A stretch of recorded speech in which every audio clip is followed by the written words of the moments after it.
Bonjour, Julie Fontes, Food Service Vision. Salut Julie, merci d'être là parmi nous. Tu viens de quitter une conférence, un plateau de conférence, on va en parler aussi également. Mais là, on est au Sandwich et Snack Show. Merci d'être là. Le Sandwich et Snack Show, ça fait combien d'années que tu y participes? Oh, ça doit faire maintenant peut-être 4-5 ans. 4-5 ans, donc bon, t'es une vieille briscarde mais quand même encore jeune, hein, mais une vieille briscarde du Sandwich et Snack Show. Cette édition, cette année, comment tu la trouves? Ah bah, super intéressante, il y a beaucoup de monde. Tous les échos en tout cas qu'on peut avoir, c'est qu'il y a beaucoup de monde, que ça pulse, que voilà, il y a beaucoup de dynamique. Donc et toi, tu la super sens cette édition. effervescence en te baladant dans les stands? Super, ouais, très donc, intéressant. Belle perspective pour perspective. le snacking.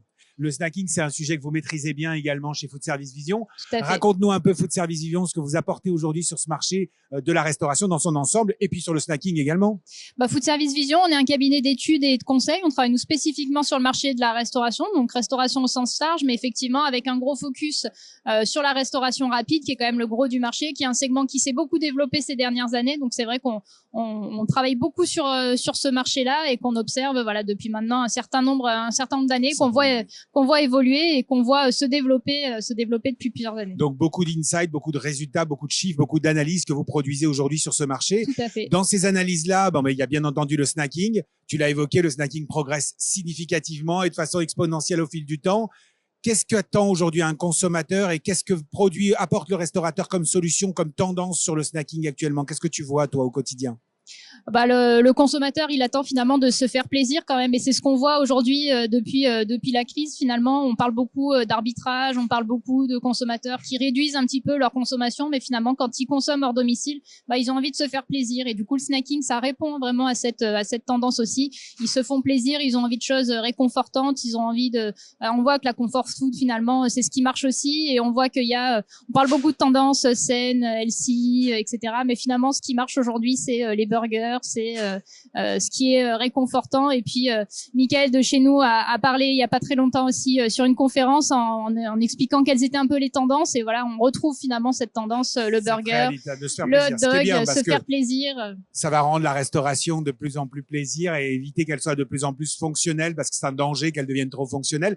Mais il n'y a pas que la restauration, dans les tendances aussi, il y a également le coffee shop, il y a la boisson chaude, la boisson gourmande. C'est un sujet que tu as abordé sur la conférence, que tu connais bien. Qu'est-ce que tu peux nous dire pour tout celui qui voudrait investir, s'impliquer dans la boisson chaude aujourd'hui? Eh ben, ce qu'on voyait, c'est qu'aujourd'hui, le marché des coffee shops, notamment, c'est un marché qui se développe bien. C'est un marché qui se développe beaucoup, que ce soit en termes de chiffres, en termes de rentabilité aussi sur les points de vente. Et en fait, le consommateur, aujourd'hui, on le voit, il est de plus en plus nomade, il est de plus en plus, il va un petit peu dans plein de lieux. Il cherche un lieu de vie aussi. Quand il est nomade, il a besoin de faire des pauses, de trouver des endroits agréables pour s'installer. Et finalement, les coffee shops, ça répond vraiment à cette tendance-là. Et donc, c'est ça qui est hyper intéressant, et c'est aussi ça qui porte le marché aujourd'hui. On passe de plus en plus de temps en déplacement, en télétravail, et le coffee shop, ça répond vraiment à cette tendance-là. Le coffee shop ou n'importe quel établissement qui proposerait une offre de boisson chaude, mais qui doit tenir la route quand même un petit peu, non? Ah bah évidemment, le coffee shop, la base de l'offre, c'est quand même la boisson chaude, même si maintenant il y a plein d'offres qui se sont développées, notamment toutes les offres snacking salées qui se sont aussi beaucoup développées et qui permettent aussi à ces points de vente-là d'avoir une offre qui vivent tout au long de la journée finalement. Mais évidemment, leur cœur de métier, c'est la boisson chaude. Et avec de la qualité. La qualité doit être au rendez-vous. C'est pas avec une pauvre machine que je vais pouvoir me positionner en tant que boulanger, restaurant rapide. Faut investir là-dedans. C'est exactement ce que disaient les acteurs qui ont parlé avec moi lors de la conférence, et que vous allez avoir aussi, je pense, tout à l'heure. Ils arrivent après toi, mais c'est toi qui fais l'introduction quand même, c'est bien. Ils pourront vous dire la même chose que moi, mais en tout cas, effectivement, la qualité est importante. Et ça, c'est la boisson chaude, mais la boisson dans son intégralité. Tu vois des tendances, tu vois des évolutions, des choses significatives que les restaurateurs doivent prendre en compte pour pouvoir mieux s'armer dans le futur?